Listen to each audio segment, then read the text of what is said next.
So here we have the parts of the movement, all nice and clean. Ultrasonic cleaner, good work of it. So yeah, let's start with putting things back together. Let's start with the big things first. I'm going to start with the ratchet mechanism. I'm going to do a bit of oil on here, because this turns inside of itself. So yeah. And then a little bit of grease on the ratchet itself.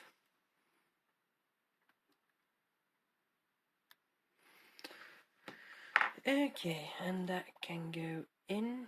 So this needs to go in this one, because well, we've got to be able to wind it.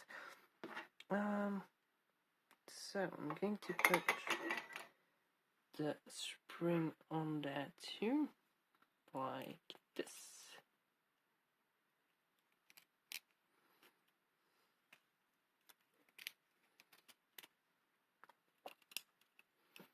And then I assume, oh, there goes my spring.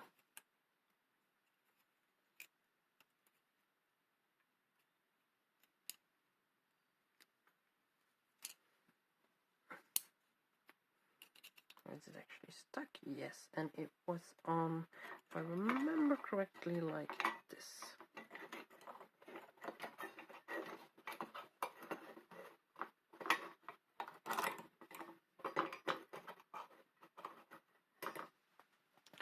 Now, let's do our center.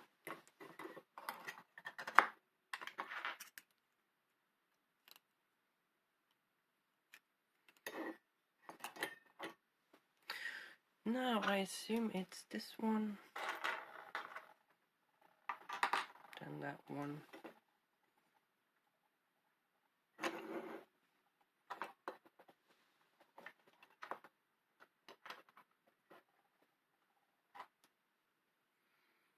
Yep, then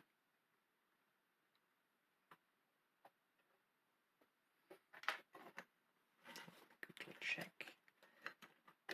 Yes. Then the long one for the second axle.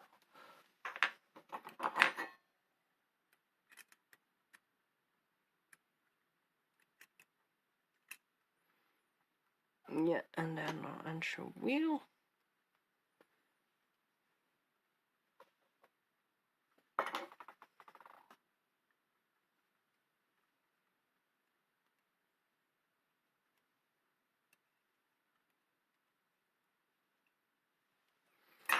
Oh.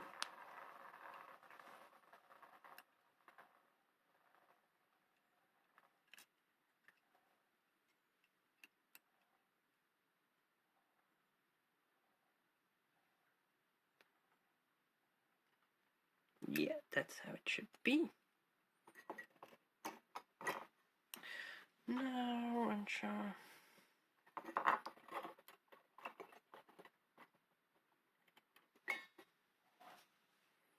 And that won't pop back out again.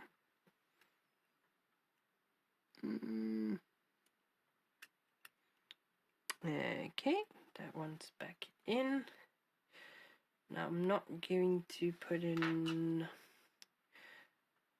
the escapement itself, however, I'm going to put this one already in.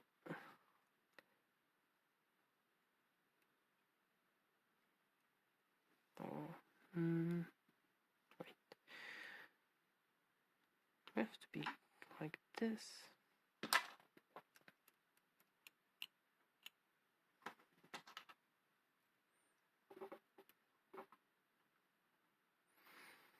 There we go.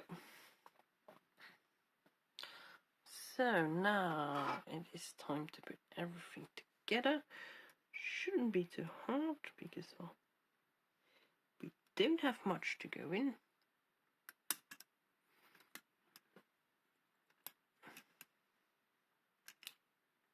Need to speed the pedals a bit.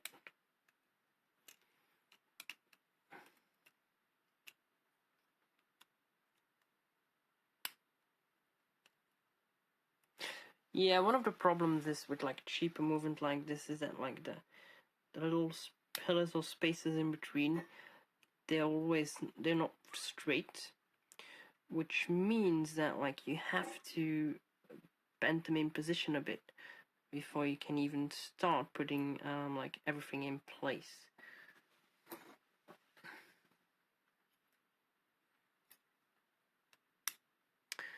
Okay, that one is good. Back off a bit.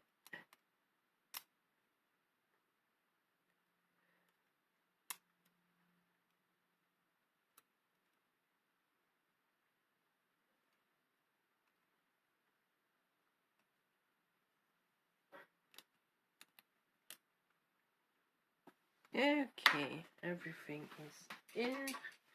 It's time to put the bolts on, like nuts.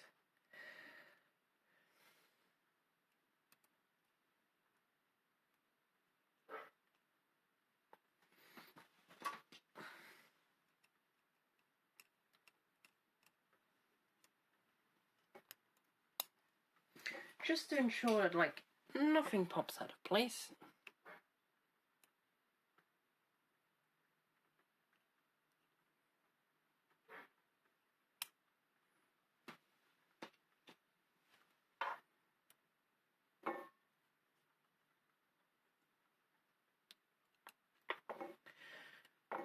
So somehow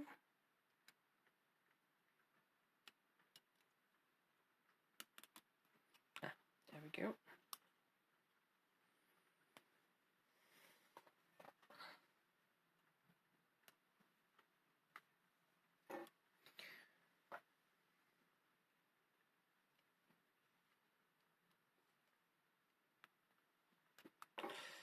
Okay, so now that's back together.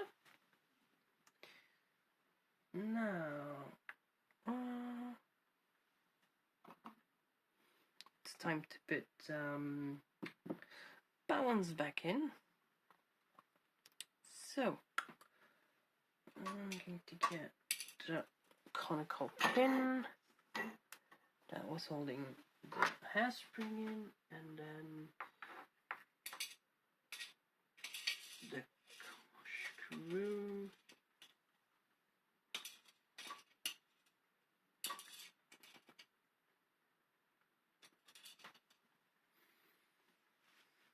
Oh no, I was looking for this screw, but I didn't remove it.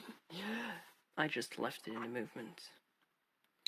So now we need to get it in and then get the hairspring through the regulator arm too.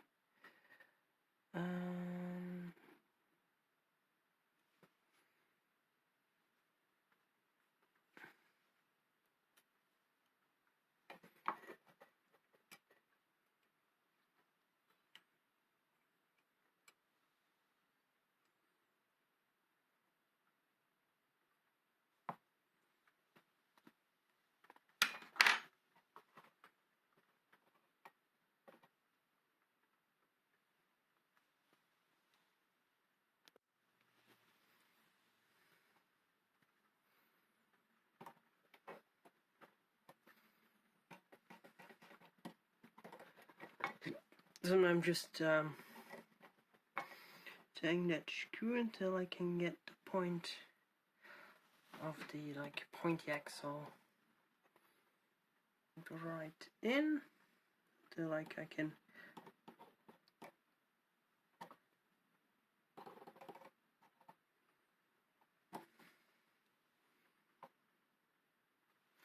so yeah, right now it's in, so now I can go basically full turn.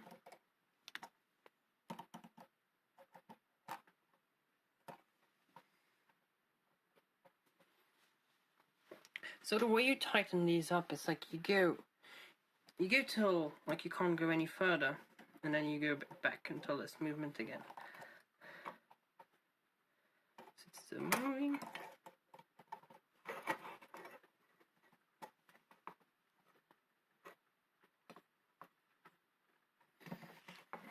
It's still moving, but it's a bit too tight, so I'm going to go back a bit. And that's what we want. Now, we need to get the hairspring in the correct position. So, we're going to lead it through the regulator arm.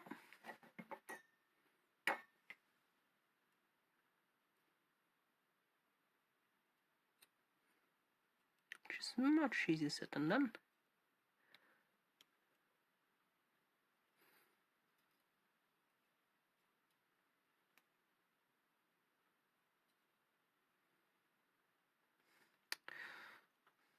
Presume the regulator arm got bent at some point, because that's not where it should have been. That should go much better now.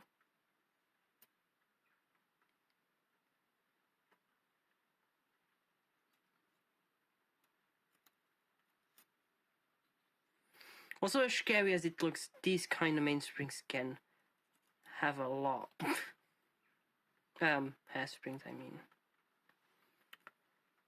So now we want to like have it adjusted so we don't have a beater.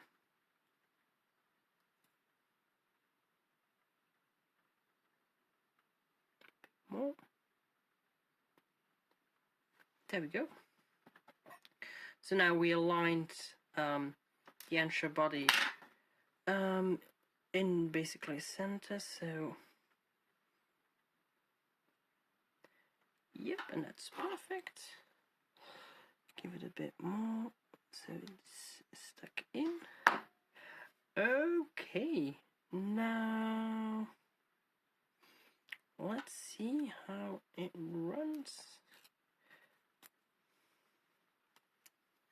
Pushing the mainspring in position, and now let's give it some juice.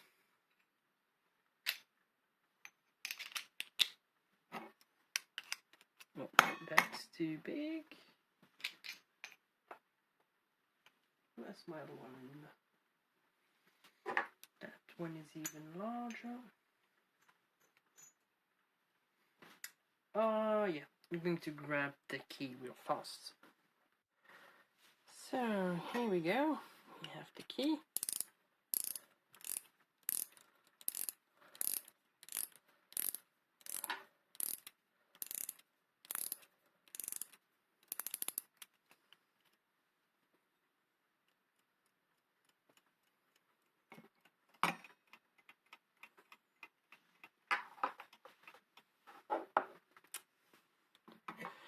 Now,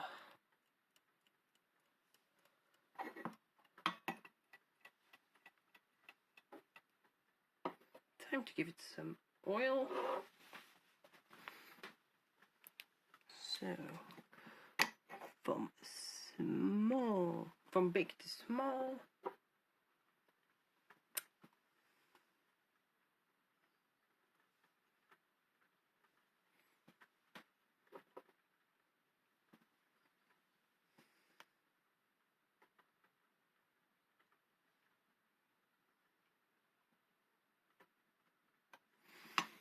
Also important is to give it a little bit of oil, like on the sharp points there,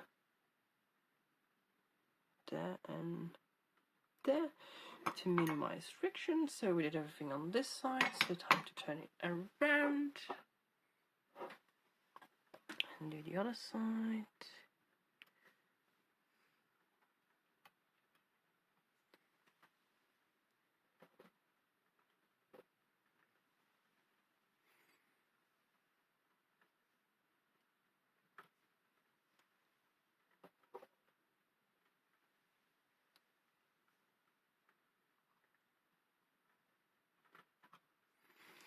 Now, let's see, is it already want to go? No, still a no.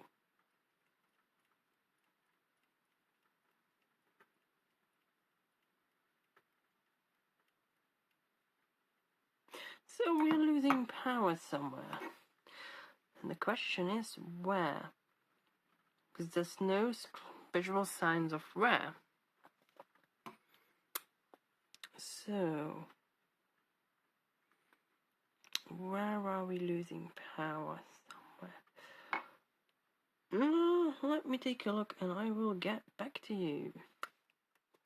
So here we have it working, and sadly I could not really show what I need to do to make it happen, but it was something really simple. And I'm pretty sure if I would not have turned off the camera, I would have found it too within a minute. But basically what ended up happening, because I had put the mainspring in, the mainspring was leaning on here basically. So here on that axle, I'm basically just blocking power. So yeah, that was basically what was keeping it from working. So I'm not going to show you how to put it back in the case in a bit. That's not really well, anything interesting to it, because well, we've already saw that. What I am going to do is I'm going to mount everything back on first, and then, well, I'll see when everything's back in the case. So first we need to get the little gear back on there. So,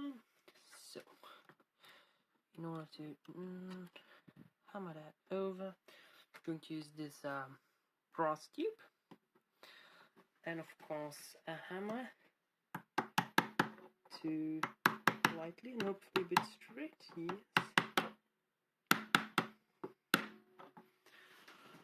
And why? Oops.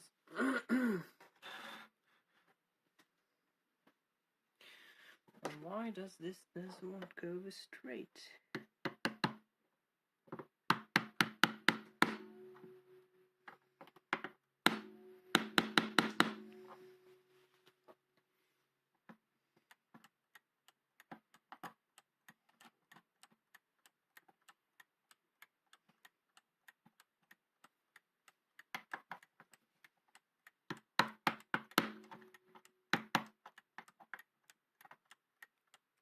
Maybe if I use the straight edge of the tube.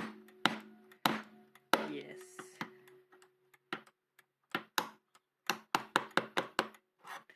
Okay. Now, let's put this gear back on.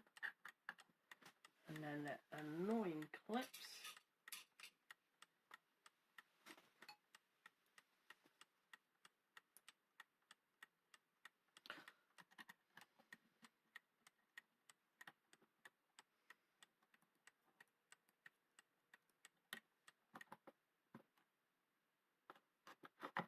I guess you just have to like that work. Oh, forgot. Probably this one first. Yeah.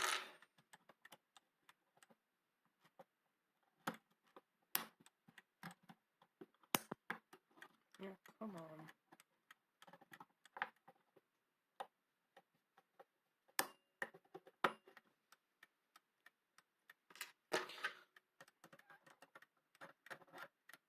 There we go. That's good.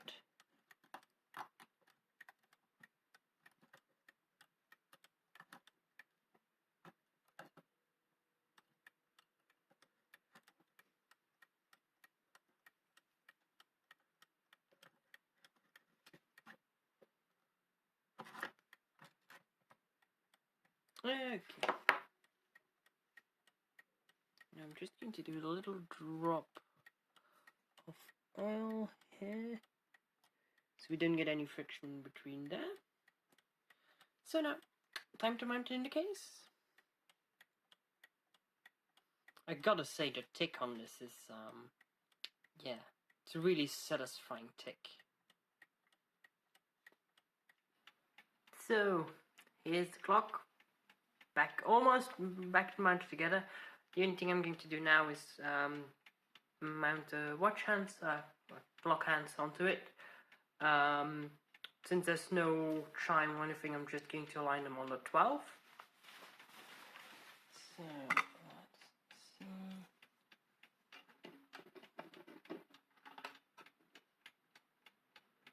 On the 12.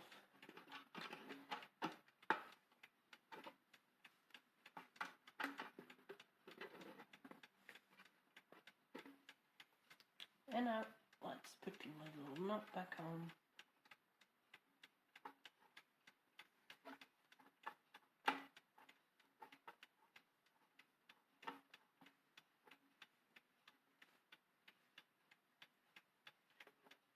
Just watch hands a bit because they were touching. That's no good, they can catch behind each other. And yeah. So basically that's almost everything I'm going to do. I'm just going to let it sit, see if it keeps time. And then when everything's good, I am going to go and take the plate back off and use some gold paint. Because now it's rusted, so I'm going to remove the rust and do some gold paint. And then, yeah, good as new. So, I hope you enjoyed this video. Kind of showed the whole process, almost. Yeah, see you in the next one. Bye bye.